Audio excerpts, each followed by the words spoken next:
আমাদের সম্পদ বিক্রি করা টাকা রাখছি, আমাদের অনেক কষ্টের টাকা, সেই টাকা আমরা ফেরত চাই। আমাদের সাথে কোন আমাদেরকে সময় দেন, আমরা কি অপরাধ করেছি? গভর্নর মনসুর যে কালো আইন তৈরি করে গেছে, এই কালো আইন এই বাংলাদেশে অতীতে যত গভর্নর আসছে কেউ কখনো এই ধরনের আইন তৈরি করে নাই।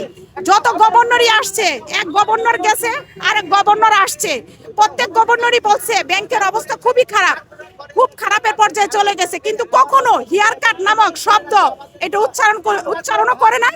এই ধরনের কালো আইন জনগণের উপরে চাপিয়ে দেয় নাই, আর কারো ব্যাংকের টাকা কখনো আটকে রাখে না। এই গভর্নর মনসুর উনি একমাত্র করেছে। উনি আমাদেরকে দুষ্কৃতী বলে, উনি একজন দুষ্কৃতিকারী এবং খারাপ লোক।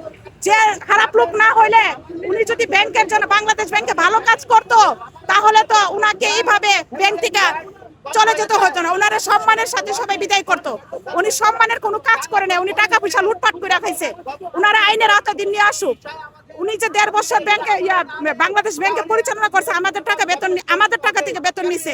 বাংলাদেশ ব্যাংকের কর্মকর্তারা আমাদের টাকা বেতন নিছে, এই 5 ব্যাংকের কর্মকর্তাদের থেকে আমাদের টাকার বেতন নিছে।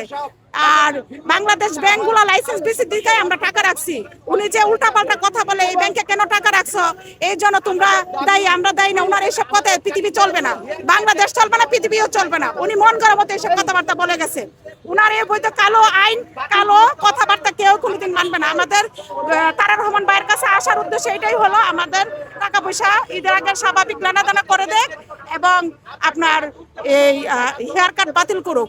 নতুন গভর্নর স্যারের কাছেও আমাদের উদ্দেশ্য, কারণ উনি সব লোকেদের সাথে দেখা করেন, মিটিং করেন, আমাদের সাথে করেন না। আমরা কি অপরাধ করেছি? উনি তো চেয়ারে বসেছেন সারা বাংলাদেশের ব্যাংকের গ্রাহকদের সমস্যা সমাধান করার জন্য। তো আমরা তো ব্যাংকের গ্রাহক, আমাদেরকে যদি টিকিয়ে না রাখে, সম্মিলিত ইসলামী যে 5টা ব্যাংক দিয়ে যে একটি ব্যাংক তৈরি করছে, এই ব্যাংকে টিকবে?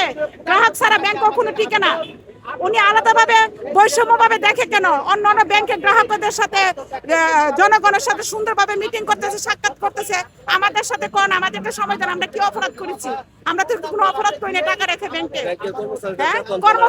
কর্মচারীদের বেতন বোনাস গভর্নর মনসুর 20% বেতন কেটে নিয়েছিল 5 ব্যাংকের গ্রাহকদের কাছ থেকে।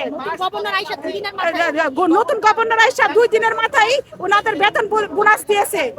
আমাদের টাকা দিয়ে বেতন বোনাস, ব্যাংকের দোকান ভাড়া, ব্যাংকের ভাড়া, প্রতিষ্ঠান সমস্ত খরচ চলবে, আমাদের টাকা কেন দিবে না?